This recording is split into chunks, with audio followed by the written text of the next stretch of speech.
What I've actually done is I've actually created an entire system for you guys to be able to go out and approach anybody, right? Doesn't matter. And go from cold, right? A cold message, cold just meaning they weren't expecting it, and to go to sold. I'm not going to give you scripts and stuff like that because that's going to be a crutch for you. That's going to cripple you. And I don't want to do that, right? I want to help you guys be free. So what I'm going to give you today is principles. So I'm back to the whiteboard like I'm a college professor. If you understand these principles, you'll be able to get in contact with anybody. I'll give you an example. This gentleman, his logistics company, he was telling me his ideal client, the best contract for him are government contracts. And he was like, you can't really find those guys in paid ads. And then there's so many gatekeepers and all this stuff. And he was like, so, what do I think? What do you think I should do different? I was like, nothing, right? Because one of the things you have to understand is that everyone is still human at the end of the day. We're all just people. And so these principles that I'm about to share with you are psychological principles, just like my sales framework. Because we as humans, psychology-wise, have not really changed that much over all the time that we've been here. So that's what we're going to do, right? And so he took that and took it upon himself to reach out and swing for the fences and was able to book himself a sales meeting with the Ministry of Defense from a cold message on LinkedIn that ended up being a $50,000 sale or contract for him. Completely cold, right? He didn't deal with any gatekeeper or anything, just like that. So that's how simple this is.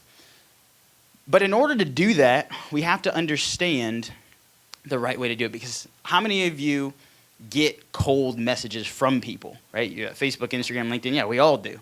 I mean, probably like 5, 10, 15 a day, especially if you're on LinkedIn. It's horrible. And how many of those people, we all pretty much raised our hand and said we get them. How many of you guys respond to them? Yeah, there's like 4, and they was like, eh. How many of you are actually going the next step and actually getting on the sales call or whatever they're talking about with them? Like 2 hands, right?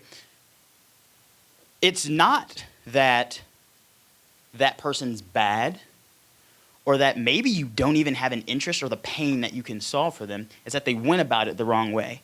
And the way they went about it violates something that you're not even aware of. Psychology-wise, it just makes you feel like, I don't want to talk to you, right? So here's the first principle that you have to understand if we're going to be able to prospect or reach out to someone, regardless of who it is, and get a response. The first thing I have to do is minimize stress. Your prospect, the person you're reaching out to, has stress, fear, and anxiety about receiving it as well, right? So now you're so set on you, but I should really be thinking about them, because what I really want to do is I want to make it as easy as possible for them to respond back to me, because that's how we're going to move this forward. So the first thing I have to realize, principle number 1, is I have to be able to minimize stress. And this is at every single point of contact. The second thing I need to do, the second principle, is I have to be able to establish some sort of rapport. Right? You can exchange rapport with trust. How can I build some trust with these people? Now, most people go about it the complete wrong way. They want to tell you, and we've seen it all, right? I go on your LinkedIn profile and I take a minute and I find some article you posted or were mentioned in, and I'm like, oh yeah, this will be great. And I put it in there. I'm like, oh, I read your article. It was so fantastic. In hopes to build some rapport. I didn't read that shit. I actually don't care. Right? That's so inauthentic. You're starting out a relationship that you want with someone that maybe you obviously want to be your customer or your partner. Inauthentic. It's the wrong way. It's why it's not working successfully for you anyway. I will build more rapport and trust with someone by actually just revealing something that doesn't seem to be in my best interest. Third principle when I'm doing this, and I have to ask myself, is, am I valuing their time? Now, most people go about this the complete wrong way when you're reaching out cold. Most people look at it this way. I'm reaching out cold. This is my one shot, right? They're going to read this or not. And, I know they're busy, so I'm going to put it all out there. Right? I'm going to get everything in that message and send it out to them. Right? That's how we typically go about it.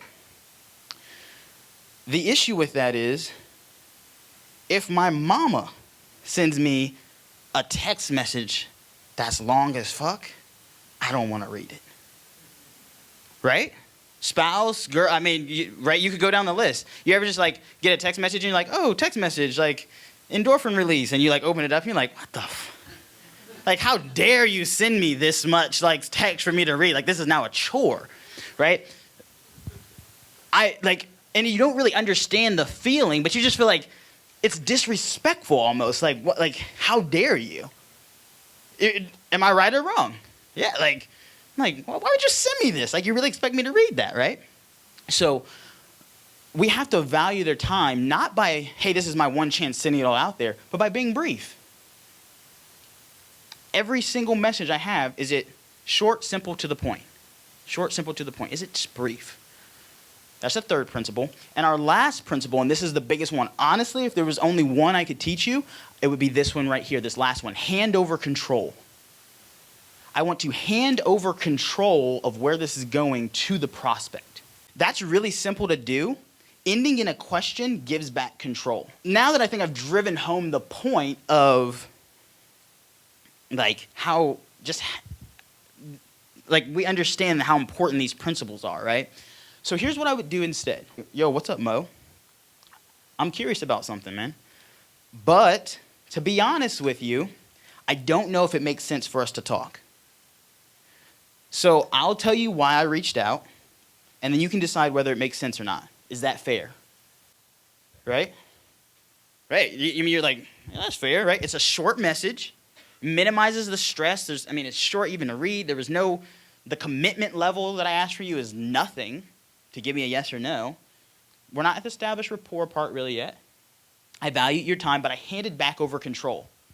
You can say yeah, you can say no. Now, the way I structured it, 99% of people are going to say yeah, like, sure, what you got? Like, what is it? Right? The reason I didn't go all and like tell them what it is yet, it's not to be like bait and switch or anything, but simply because the first message you send when you're reaching out cold is not to tell them what you do, is not to build rapport, it's to get a response.